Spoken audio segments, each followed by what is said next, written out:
Hey folks, David Ross here. In this video I'm going to be taking an in-depth look at this Squier debut series Stratocaster, which I recently purchased for $119. If you're watching this video on YouTube, you're probably used to seeing me demo my line of guitar effects pedals.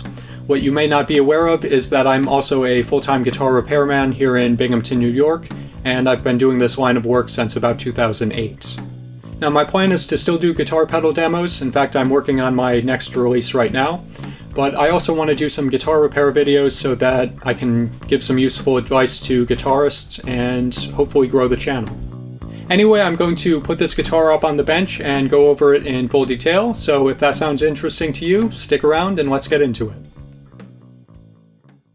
Taking a look at the back of the headstock, you'll notice the tuners are generic, unbranded tuners, and they seem to function okay for a guitar in this price range.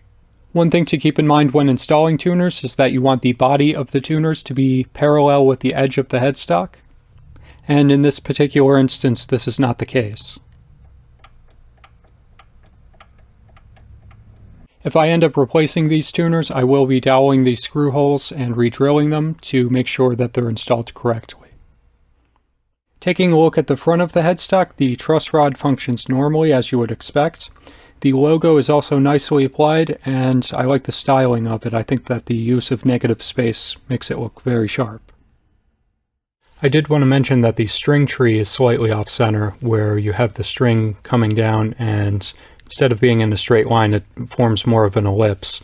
The string tree is also not flush with the headstock, and so when I change out the strings, that's something that I'll correct.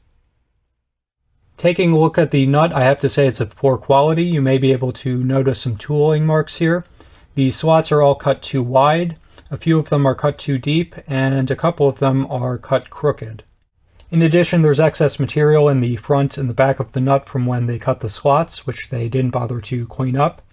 Overall, I would say this is just a lack of craftsmanship.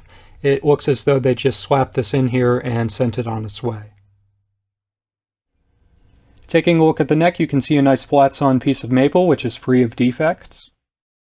The profile is on the thicker side, and also very consistent up and down the neck. The inlays are installed nicely on both the face and the sides. They follow the same consistent line up and down the fretboard. The fretboard is Laurel, which is a rosewood substitute. I was curious to see how similar the species are, so I compared them using the wood database. And they are in fact quite similar, not just in terms of aesthetics, but also in terms of structure. Taking a look at the frets, they installed them well. They followed the radius of the fretboard. They filed the fret ends and also beveled the fret ends, and that was pretty much it. There's no indication that they leveled, crowned, dressed, or polished the frets, and as a result of this, there's fret buzz in several positions up and down the fretboard, and the frets also feel very rough. In addition, the frets are fairly low in terms of overall heights, and this means that your fingers come into direct contact with the fretboard itself, which causes additional friction, and that doesn't really help with the playability issues. At a minimum, I would suggest oiling the fretboard, but personally I'm going to be doing that after I level the frets. So that pretty much takes care of the neck. Now let's move on to the body. The first thing I'll mention with the body is that I weighed it, and it came in at 7 pounds 7 ounces. This to me is a little bit on the lighter side. I believe this has to do with the fact that the body is 1 5/8 as opposed to the more typical 1 3/4. I'd also like to mention that the alignment of the major components of the guitar are done properly. What I mean by this is that the bridge, pickups, and fretboard all follow the same center line. The finish on the body is a matte black finish, and much like the finish on the neck, it's very well applied. It's without any issue. The pickup sounds like a generic set of Stratocaster pickups. They are fairly low in terms of height, and so I will be raising them at some point. After taking the neck off, you can see two pieces of masking tape stacked on top of each other. This was not only unnecessary because the neck didn't need to be shimmed, but also masking tape is not an appropriate way to do it anyways. You'll notice that the radius of the saddles is not set properly. Also, some of them are higher on one end than they are on another. In addition, the intonation is slightly off, and so I'll correct all of these issues once I do a setup.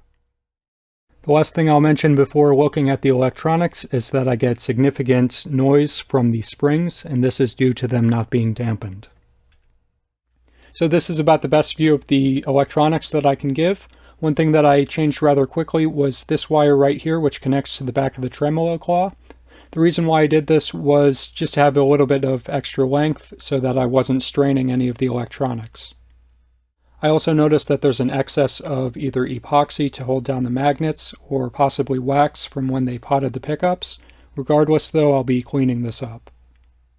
The pickup cavities and control cavity are routed nicely. I did however have to vacuum out some dust and debris which had potential to get into the electronics or into the pickups. All of the pots and the 5-way switch have a very stiff feel to them, and so in addition to being of low quality, I'll consider replacing them. I also had a look at the output jack, and it was of similar quality to the rest of the electronics. So in conclusion, I think that there were a lot of things about this guitar that were well done, but also a number of things which were not very well done. Overall, my view of this guitar is that it's a good skeleton, it has potential to be a good guitar, but as it currently stands, it's pretty much what I would expect for a budget guitar.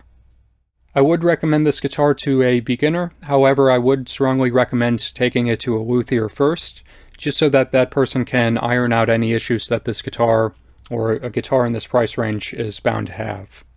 Essentially, when you start playing guitar, you want to start from the best possible position. It's already going to be difficult to learn the instrument, and if you have a guitar that's fighting you, it makes it even more so. I don't think I would recommend this guitar for an intermediate or advanced player just because I think that the issues that the instrument has would be very obvious to a person of this skill level. Unless, of course, you want just kind of a knock-around guitar or a platform to learn guitar repair on. I think that this would be a good option. Anyway, that's it for now. Let me know if you happen to own this guitar and what you think of it. Otherwise, leave a like, comment, subscribe. I'll talk to you next time. Thanks.